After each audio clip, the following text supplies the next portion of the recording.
Prime Minister David Cameron has put his case for action against Syria to British MPs, but conceded intelligence that the regime used chemical weapons was not 100% certain. He told an emergency debate that UK intelligence chiefs believed it highly likely that the Syrian government was responsible for the 21 August attack, but he said MPs must make a judgment call ahead of a Commons vote. The UK could launch strikes without UN backing according to legal advice. Action would be a legal humanitarian intervention, the advice says. Labour leader Ed Miliband said he was not ruling out military intervention, but there had to be a clear roadmap to a decision. Prime Minister David Cameron told MPs, who were recalled early from the summer recess to debate the issue, "In the end there is no 100% certainty about who is responsible. You have to make a judgment." Was convinced by evidence suggesting the regime was responsible, saying in his view it was beyond doubt. The Syrian government has denied it is behind the suspected chemical attack near Damascus on 21 August in which hundreds of people are reported to have died,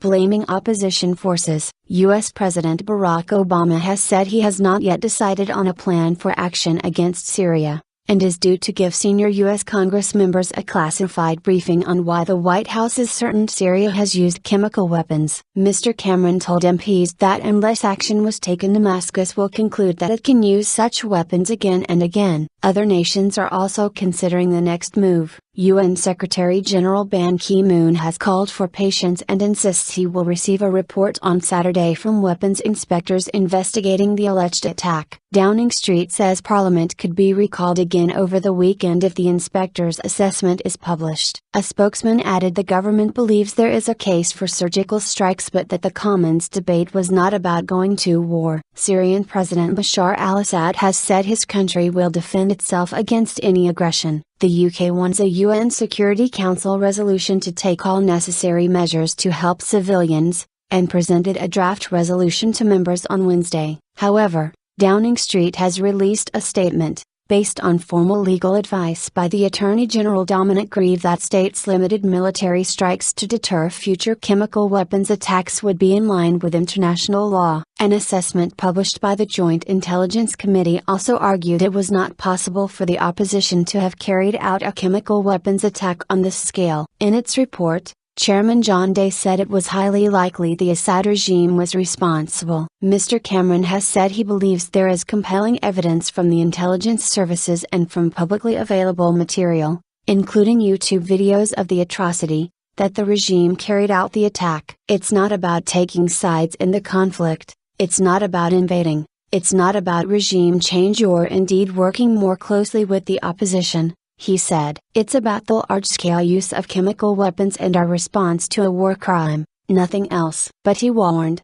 let's not pretend there is one smoking piece of intelligence that can solve the whole problem. He also said he was deeply mindful of past conflicts and in particular what went wrong with the Iraq conflict. But this is not like Iraq, he insisted. What we are seeing in Syria is fundamentally different. The UK Parliament will vote later on whether to back the principle of military intervention. But the leader of the opposition Labour Party, Ed Miliband, has said MPs should not have to decide on what he called an artificial timetable. Speaking in the Commons, he insisted any UK action should be based on the principle that evidence should precede decision, not decision precede evidence. I do not rule out supporting the Prime Minister, Mr. Miliband added, but I believe he has to make a better case than he did today on this question. In other developments, 6 RAF Typhoon jets have been deployed to Cyprus as a prudent and precautionary measure to protect the UK airbase at Akrotiri. UN Secretary General Ban Ki-moon says he expects to receive the weapons inspector's report by the weekend. Protesters gathered outside Downing Street to protest against Western intervention in the Syrian civil war,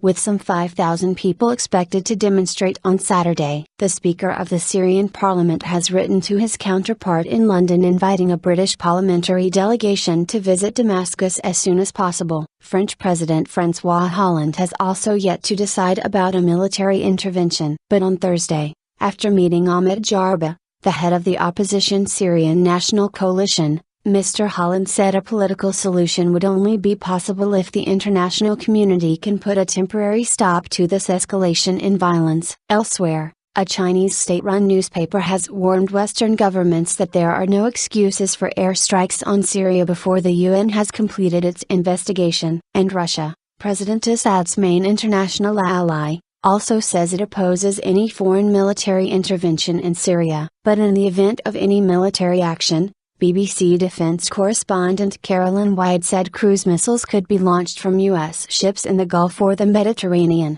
or Royal Navy vessels including submarine HMS Tireless.